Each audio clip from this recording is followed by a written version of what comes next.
beginning, God created the heaven and the earth. This is the very first line in the Holy Bible.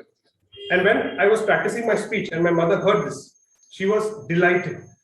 She actually thought that I had started reading the Bible. But pretty soon, her delight changed into despair and finally into despondency. You'll soon figure out why. Contest chair, my fellow Toastmasters, and guests. Let's get back to the Bible.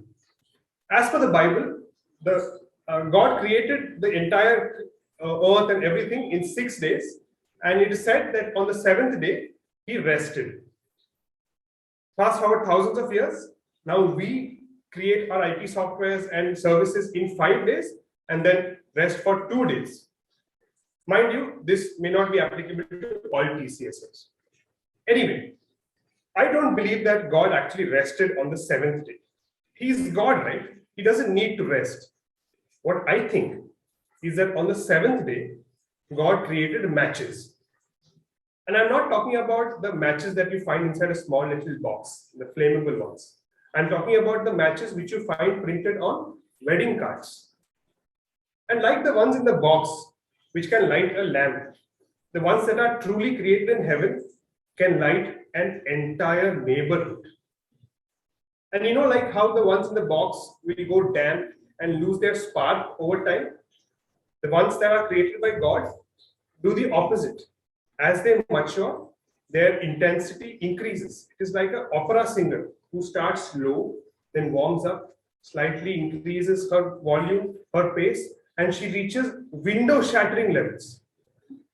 Point to be noted, window-shattering levels. So that is what God did on the seventh day. He created matches. People who are about to get married, especially Suraksha, should not be hearing my speech. Suraksha, I don't want to become the thorn in your mother's happiness by influencing your thoughts. Now going forward, let me introduce to one such match that is made in heaven, which is my parents. My parents got married the usual way. It was an arranged marriage brokered by a matchmaker. Initially, my mother, she rejected my father's proposal. But after a fair bit of dilly-dallying, finally the matchmaker clinched the deal by advising my mother, look, you're young, and in my so many years of my professional career, I have not seen such a nice, you could say, match. And there is definitely some good karma that you have done, that you are blessed with such a match. So please go ahead. Don't worry, you will have a brilliant match. This happened 36 years ago. The only regret that my mother has after marriage, after all these 36 years, is that she has not been able to find the matchmaker ever since. Obviously, to thank her in a better way. I'm going to take you through a few of the examples of entertainment that this particular match, that I call Made in Heaven, has provided us and continues to provide us on a daily basis. First thing about the sleep habits. Now, my father is a light sleeper and my mother is a deep sleeper. Super combination. Because my mother is able to sleep properly at night, she does not need to sleep in the afternoon. And my father needs to sleep for a bit in the afternoon and also at night.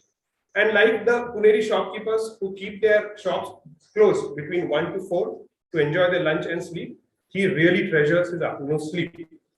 So picture this. Both of them are on the bed. Father is sleeping. Mother is sort of half sleeping. She is on the phone.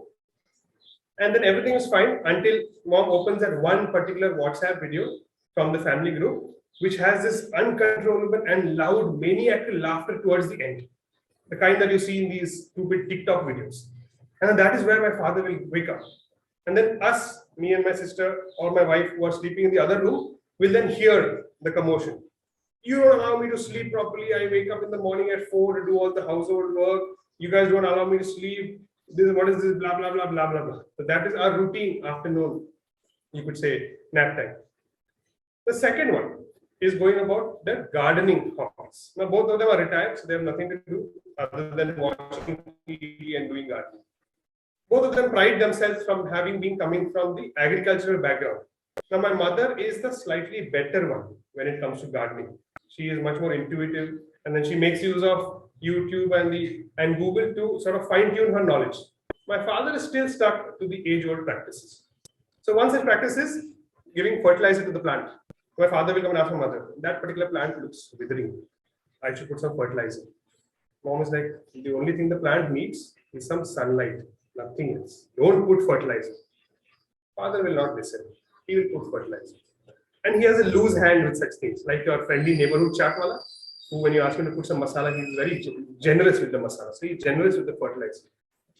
The effect, the plant withers away completely.